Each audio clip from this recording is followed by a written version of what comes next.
Hello मेरे प्यारे बच्चों, कैसे हैं आप सब? आई होप आप सब बहुत अच्छे, बहुत बढ़िया होंगे। और यहाँ पर है वाईसीटी यूपी बोर्ड क्लास 10 और 9th का बेटा यहाँ पे हम लोग कंप्लीट कराने वाले हैं। और पता है 10th में आपका जो सपना है ना पूरा करवाएंगे, परेशान मत होइए, क्योंकि हम सॉल्व आपको पूरा पूरा फ्री में दे देंगे 10th का। आप बिल्कुल टेंशन मत लीजिएगा।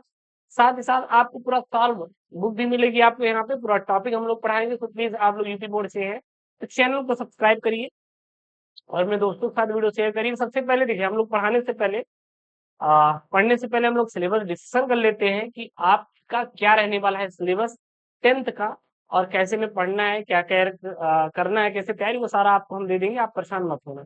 सबसे पहले हम लोग क्या करते हैं बेटा, सिलेबस को क्या करते हैं, डिस्कशन कर लेते हैं। देखिएगा, जो आपका पेपर रहेगा क्लास 10 यूपी बोर्ड का साइंस का, वो रहेगा 70 नंबर का, जिसमें से आपका 30 नंबर प्रैक्टिकल मिल जाएगा, 70 नंबर आपको बोर्ड एग्जाम देना है, और उसमें से 20 नंबर तो आपको ऑब्जेक्टिव मिल जाएगा। और साथ ही साथ जो हमारे बचे हुए 50 नंबर है उसको आपको लिखित देना रहेगा। आप कर लेंगे, इतना भी टफ नहीं आता, परेशान मत होना, ठीक है ना। देखिएगा, अगर हम बात करेंगे तो आपको कुल जितने भी चैप्टर पढ़ने हैं वो पढ़ने हैं यहाँ पे पांच, 5 यूनिट तक पढ़ने हैं। जैसे रासायनिक पदार्थ, प्रकृति और व्यवहार से पढ़ना है बेटा। और 20 नंबर का प्रश्न आएगा। जैव जगत से आपके कितने नंबर, 20 नंबर के आने वाले हैं।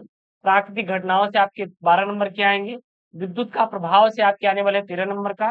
प्राकृतिक संसाधन से आपके आने वाले 5 नंबर का। तो टोटल 70 नंबर का आएगा, और प्रैक्टिकल आपको 30 नंबर का, टोटल 100 नंबर का आपको यहाँ पे हो जाएगा। अगर हम लोग इसके अंदर जैसे इकाई, इकाई पहला जो है रासायनिक पदार्थ और प्रकृति का व्यवहार। अब इसमें कई सारे चैप्टर हैं, जिससे पहला इसमें चैप्टर है वो है रासायनिक अभिक्रिया। अब रासायनिक अभिक्रिया में क्या क्या पढ़ना है, तो रासायनिक अभिक्रिया में पढ़ना है हमें रासायनिक समीकरण, संतुलित रासायनिक समीकरण। संतुलित रासायनिक समीकरण का तात्पर्य संतुलित रासायनिक अभिक्रियाओं का प्रकार, संयोजन अभिक्रिया, अपघटन वियोजन अभिक्रिया, विस्थापन अभिक्रिया, द्विविस्थापन अभिक्रिया, अवक्षेपण अभिक्रिया, उदासीनीकरण, अपचयन तथा अपचयन अभिक्रिया, ये पढ़ना है। उसके बाद अम्ल क्षार लवण में जैसे कि हाइड्रोजन आयन तथा OH आयन के आधार पर अम्ल, क्षार और लवण की परिभाषा, सामान्य गुणधर्म, उदाहरण तथा इसके उपयोग, पीएच पैमाने का अवधारणा, जैसे लघुगणक से संबंधित परिभाषा, ठीक है ना। अच्छा, संबंधित परिभाषा आपको आवश्यक नहीं है, वो बोल रहा है कि ये नहीं पढ़ना है।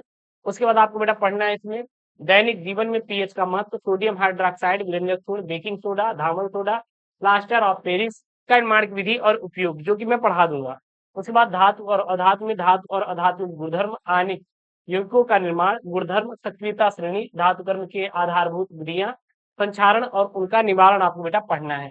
उसके बाद कार्बनिक यौगिक अभिक्रिया में क्या क्या पढ़ना है, तो कार्बनिक यौगिक में कार्बन यौगिकों के संयोजी आवरण, कार्बन के सर्वोन्मुखी प्रकृति और समजाति श्रेणी, प्रकारात्मक समूह वाले कार्बनिक यौगिक, जैसे halogen, alcohol, ketone, aldehyde, alkane, alkyne की नाम पद्धति, संतृप्त तथा असंतृप्त हाइड्रोकार्बन में अंतर, कार्बनिक यौगिकों के रासायनिक गुणधर्म, जैसे दहन, ऑक्सीकरण, संकलन, प्रतिस्थापन क्रिया, एथेनॉल तथा एथेनोइक अम्ल, केवल गुणधर्म और इसका उपयोग पढ़ना है।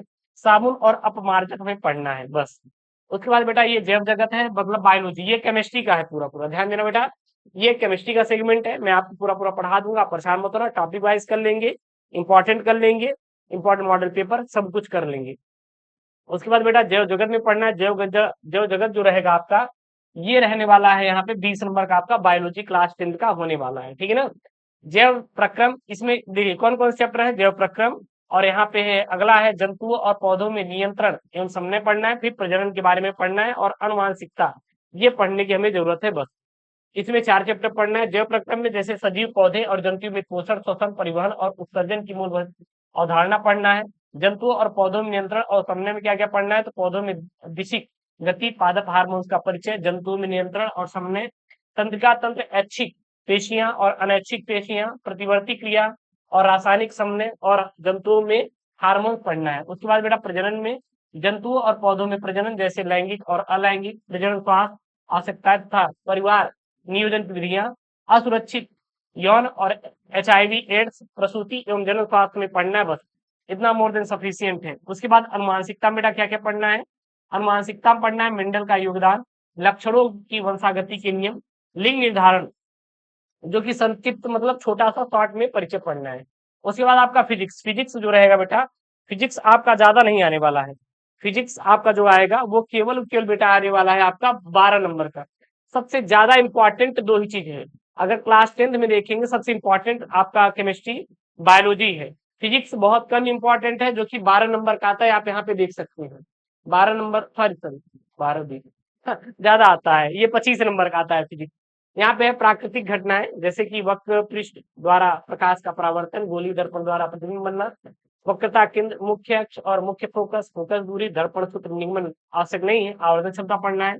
अपवर्तन में अपवर्तन के नियम, अपवर्तनांक, गोली लेंस द्वारा अपवर्तन, गोली लेंस द्वारा प्रतिबिंब का बनना, लेंस द्वारा प्रतिबिंब बनाने के नियम, लेंस सूत्र, व्युत्पत्ति जो है आपको नहीं देना है, आवर्धन और लेंस की क्षमता, मानव लेंस का कार्य, दृष्टि दोष और निवारण, गोली दर्पण और लेंसों का उपयोग पढ़ना है।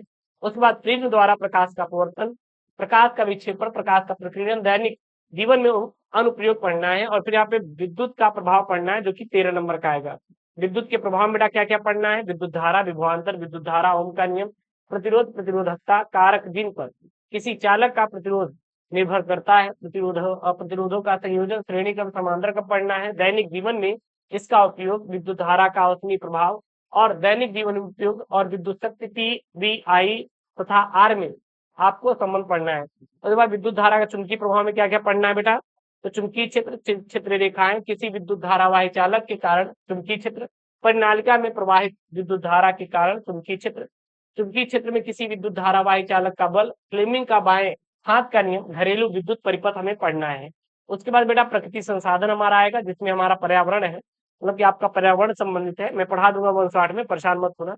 इसमें क्या क्या पढ़ना है, तो इसमें पढ़ना है हमारा पारितंत्र, पर्यावरण समस्याएं, ओजोन परत का अपक्षय, अवशिष्ट उत्पादन तथा निवारण, जैव निम्नीकरण तथा अजैव निम्नीकरण पदार्थ, हमें ये सब पढ़ना है। हो गया इतना आपको बेटा क्लास 10th जो है सिलेबस है 2027 के लिए। अच्छा, ये यूपी बोर्ड अभी लॉन्च नहीं किया, 2025-26 पुराना वाला है, बट आपका 2026-27 का सेम टू सेम रहने वाला है, कोई भी किसी भी प्रकार का अभी बदलाव नहीं किया गया है, तो आप लोग बिल्कुल परेशान मत होना, सेम टू सेम रहेगा और इसी सिलेबस के अकॉर्डिंग हम आपको पूरा पूरा पढ़ाने वाले हैं। अगर आप चैनल पर नए हैं तो प्लीज चैनल को आपने सब्सक्राइब करिए, अपने दोस्तों के साथ इस वीडियो को जरूर से जरूर शेयर करें। मिलता है नेक्स्ट वीडियो को, दोस्तों थैंक यू, जय हिंद, take care, bye bye, love you all.